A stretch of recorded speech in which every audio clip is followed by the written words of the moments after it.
भारत अपनी आज़ादी के 75 साल पूरा कर रहा है और इन 8 दशक की आज़ादी में हमारे देश ने काफ़ी उतार चढ़ाव देखा। हजारों लोगों की शहादत और लंबे संघर्ष के बाद हमारे देश ने 1947 में आज़ादी हासिल की। हालांकि ये आज़ादी आसान नहीं रही, हमें बंटवारे का दंश झेलना पड़ा। धीरे धीरे वक्त का पहिया चलता रहा और देश एक तरह से शून्य से आगे बढ़ते हुए आज दुनिया के शक्तिशाली देशों में शुमार हो गया है। आज भारत पूरी दुनिया में अपनी ताकत कुछ इस तरह बढ़ा चुका है कि अमेरिका जैसी महाशक्ति भी भारत के बगैर आगे बढ़ने का नहीं सोच सकती। भारत की उभरती ताकत का अंदाजा इस बात से लगाया जा सकता है कि जब 24 फरवरी को रूस के राष्ट्रपति व्लादिमीर पुतिन ने यूक्रेन के खिलाफ जंग का ऐलान किया तो पूरी दुनिया अमन चैन की बात करने लगी। सबकी नजरें भारत पर टिक गई।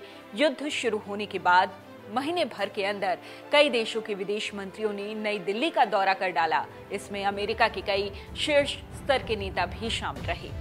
दुनिया में बढ़ रही भारत की चमक। मार्च महीने में ऑस्ट्रिया और ग्रीस के विदेश मंत्रियों के भारत दौरे के बाद अमेरिका की राजनीतिक मामलों की उप विदेश मंत्री विक्टोरिया नुलांड भी नई दिल्ली के दौरे पर आई थी। यही नहीं, अमेरिका के डेप्यूटी NSA दलीप सिंह भी इस दौरान आए थे।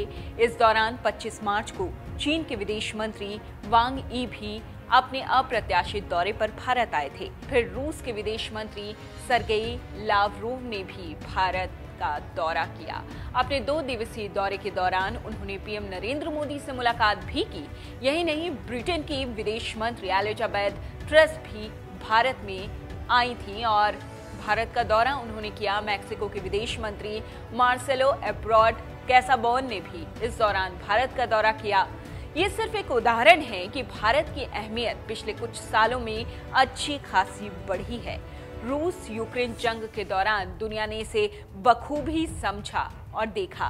पिछले 2.5 साल से दुनिया कोरोना महामारी का दंश झेल रही है और इस दौरान नई दिल्ली में दुनिया भर में वैक्सीन के अलावा मास्क, पीपीई किट आदि जरूरी चीजें मदद के तौर पर भेजी गई थी। हालांकि एक सच्चाई ये भी है कि कोरोना संकट की शुरुआत से पहले मास्क, पीपीई किट और अन्य जरूरी मेडिकल वस्तुओं के उत्पादन और उपलब्धता में भारत की स्थिति बहुत अच्छी नहीं थी। लेकिन जल्द ही देश इस स्थिति में आ गया कि वो दुनिया को ये चीजें निर्यात करने लगा, भिजवाने में सक्षम हो गया। कोरोना संकट में भारत ने जमकर दुनिया की मदद की। 2020 में कोरोना संकट के पहले साल में जब दुनिया महामारी से जूझ रही थी, उस वक्त उस दौर में भी भारत अपनी एक अलग छाप छोड़ने में कामयाब रहा। दुनिया की दूसरी सबसे बड़ी आबादी वाला देश होने के बावजूद भारत ने बेहतर कोविड प्रबंधन किया, एक मिसाल कायम की। उसने संकट के दौर में पड़ोसी देशों के अलावा अन्य देशों की भी मदद की, उन्हें मदद पहुंचाई। पिछले साल G20 शिखर सम्मेलन में प्रधानमंत्री नरेंद्र मोदी ने कहा था कि फार्मेसी ऑफ द वर्ल्ड की भूमिका निभाते हुए भारत ने 150 से ज्यादा देशों को दवाइयां पहुंचाई हैं। कोरोना संकट से पहले और बाद में वैश्विक स्तर पर हालात काफी बदल गए हैं, खास तौर पर चीन की आक्रामक नीति को लेकर। चीन की आक्रामकता की सरदर्दी तो थी ही, इस बीच रूस के यूक्रेन पर हमले ने हालात को और भी ज्यादा खराब कर दिया। इस बीच भारत भी एक ताकतवर देश के रूप में उभर रहा है। G7 हो, G20 हो, क्वाड हो, आसियान हो या फिर संयुक्त राष्ट्र संघ, हर जगह भारत अब अपनी धमक के साथ अपनी बातें रखता है। अमीर देशों में भी भारत की पहचान बन चुकी है। बात पहले G7 की करते हैं। इससे पहले G8 कहा जाता था क्योंकि तब रूस भी इसका सदस्य था, लेकिन रूस ने 2014 में यूक्रेन के ब्लैक सी के पास क्रीमिया पर कब्जा कर लिया, जिसके बाद उसे ग्रुप से बाहर कर दिया गया और अब इसे G7 के नाम से जाना जाता है। भारत इस संगठन का सदस्य नहीं है, लेकिन पिछले कुछ सालों में G7 शिखर सम्मेलन में शामिल होता रहा है। जर्मनी के म्यूनिख में 26 जून से शुरू हुए शिखर सम्मेलन में प्रधानमंत्री नरेंद्र मोदी ने भी हिस्सा लिया। एक अन्य अहम संगठन है G20, ताकतवर वैश्विक संगठन का भारत इस साल के अंत में अध्यक्ष बनने वाला है। पहले जो पिछले साल अक्टूबर में इटली के रोम में ये शिखर सम्मेलन हुआ था, इस साल ये शिखर सम्मेलन इंडोनेशिया में आयोजित होने वाला है। फिर अगले साल यानी 2023 में भारत इसकी मेजबानी करेगा। ये सम्मेलन दिल्ली के प्रगति मैदान में होना है। हाल ही के दिनों में दुनिया में सबसे ज्यादा चर्चा क्वाड की रही, क्योंकि इस संगठन का गठन चीन को चारों ओर से घेरने के लिए किया गया। भारत, अमेरिका, जापान और ऑस्ट्रेलिया इस संगठन के सदस्य हैं।